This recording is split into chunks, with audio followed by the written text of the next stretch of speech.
less than 2 months, no, taking the iFern products, Power Trio plus Perflex po, no? Ngayon po, si Nanay Florenda umiikot Luzon, Visayas, Mindanao. And siya lang naman po, no, ang pinaka-youngest Millionaires Club member ng iFern. At the age of 75 years old, part po siya ng Millionaires Club. Hindi po dahil sa mga anak niya, dahil po sa sarili niyang hataw. So again po, no, siya po mismo yung nag-grind, no? Siya mismo yung kumukuha ng commission niya. Now, so, field manager of iFern, yan, Millionaires Club member. So, please help us welcome Nanay Florenda! Nagsusumba pa yan doon. Pakita ko sa kanana. Wow! Nag-i-split pa yan. Doon, nanay. Pakita mo i-split mo na. Ganda ni nanay, oh. Gumagamit ang F-collagen at ng beauty products. Hi, fantastic morning! Fantastic morning! Malakas ang boses ko kasi teacher eh. So, pasilip konti ng life ko, maliban sa journey ko sa iFern. Ako ay retired teacher. 20 years, public school teacher. Pero, yung nagsimulan ko ngayon na magturo, maraming utang. Pag-retire ko, marami pa rin utang. Sino nakarelate dito? Public school teacher, 20 years. Wala akong nakuha talaga. At saka, isa pa, nung tuturo na ako, may sakit na ako. Pero hindi ko iniinda kasi ang sahod ko, wag na nakakaya. So, kulang pa sa mga kinakaltas. So, siguro nakarelate din kayo ng ganyan.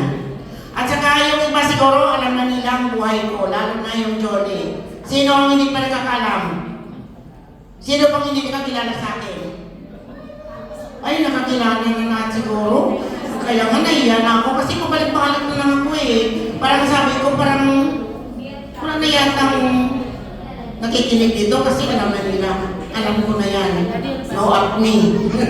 Alam ko na yan. So, pero ito, i-refresh ko na lang sa inyo para madagdagan pa yung patunay kanina do ng mga doctors. Kahit hindi ka doktor, kahit teacher ako, mga patunay, dagdagan ko pa ang testimony. Dahil sa 2 taon ko na ginagamit ito. Unang-una, yung sakit ko, totoo yun, may mga resita pa ako dyan. Tapos, unang kong sakit, may enlargement of the heart ako, high blood, vertigo, hindi ko malalaman parang mamatay na ako talaga, umiikot ang mundo. Tapos, yung yung cancer survivor din ako. Pero at that time, wala pang iFern, 2012. Wala pa sa akin, hindi pa kami nag-aano dyan. Tapos, yung knee replacement ko sana. Sa mga tuwing may mga tungkod ako, may lifter ako sa resort, I believe may resort ako, you are all welcome. Free. Private resort. May lifter ako sa resort, sa bahay ganun din, may tungkod. May lahat ng kailangan ko, may wheelchair. Pero kung sino na kailangan, pwede ko ipahiram. Napahiram ko na yun sa hindi makatayo. Para makatayo sila. At saka, 2 wheelchair ko sa bahay pwede ko mapahiram. Tungkod, hindi na ako nagtutungkod. Sa airport, tumatakbo ako, naiwanan ng aeroplano, Mindanao. Tuloy, naiwanan pa din. kasama ko yung bunso ko, Slowly. Bunso ko yun. So, takbo, hindi ko namalayan pala na ang karga ko, mabigat. Sabi ni Lorraine, Nay, baka madapa ka. Nainis ako kasi parang kawayan ko ng ang senior, hindi naman nagpila sa senior. Lahat na lang. Sabi ko, tawa siya. Takbo kami sa takbo din. Takbo. Sabi ko, Lorraine, Nay, bigat-bigat ng bag mo, karga-karga. Hindi ko namalayan talaga na wala ako sakit. Totoo yun. Makatunay. Kaya nga, idagdagan ko na lang ang patunay. Dahil ito ay epekto ng mga ginagamit ko ng mga gamot. Hindi ko na isa-isahan kasi kanina na may pala.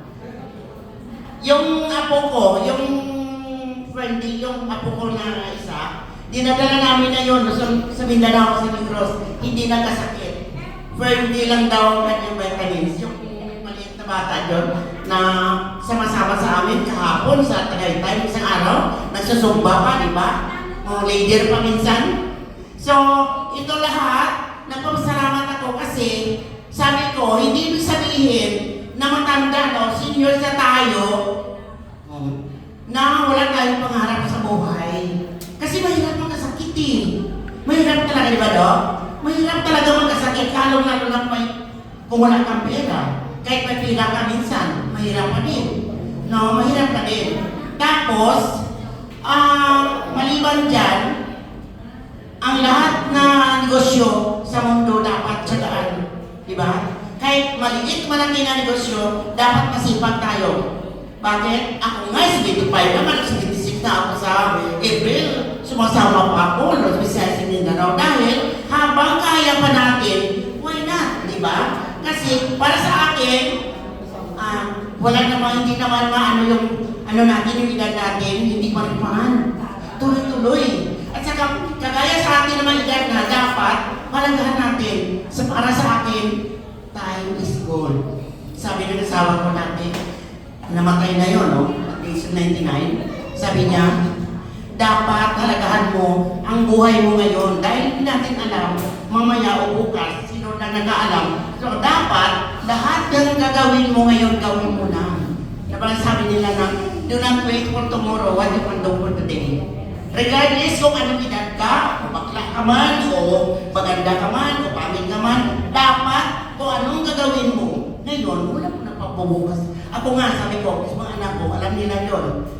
Pag nagtay na kanyan, gising ko sila, 95 minutes ko, hindi, dapat talakahan nyo ang buhay natin habang may time pa tayo. Hindi ibig sabihin na, mamaya na.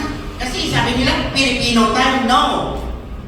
Huwag yung asawa ko na pangalawa, sabi niya, hindi ibig sabihin na Pilipino ka, susunod ka sa tayong Pilipino tayo. Kasi Pilipino tayo tayo eh. Ang 8 o'clock, magiging 9 o'clock, no. Sa sarili mo, magbago ka. Diba? Taon-taon na may magbabago tayo, kahit ang presyo, no. Dapat, huwag mong sabihin na, sabi ni Lola ko ganito, dapat Pilipino. No. Marami nang magbabago. Lahat-lahat ngayon na, makausap ko na nga ang mga kamag-anak ko sa ibang bansa. Dati, telegrama. So dati tagal, ilang buwan. Ngayon, kahit na oras-oras. So, ibig sabihin, malaki ang changes, ang pagbabago ng ating mundo. Alam niyo yun, hindi ko na dapat sisisahin. So, dapat magbago tayo sa sarili natin na kung ano ang pwede natin magawa ngayon na ating ikasasaya bukas na para sa ating mga minahal sa buhay. Kasi naniwala ako na ang mga produkto natin, malaki ang epekto, maganda talaga. Dahil dalawang sakit ang napagaling niya sa atin. Lalo sa akin. Kung maniniwala kayo, thank you. Kung hindi, thank you rin. Pero wala naman tayong masama doon kung i-try natin, no? Dalawang sakit lang ang mapagaling ng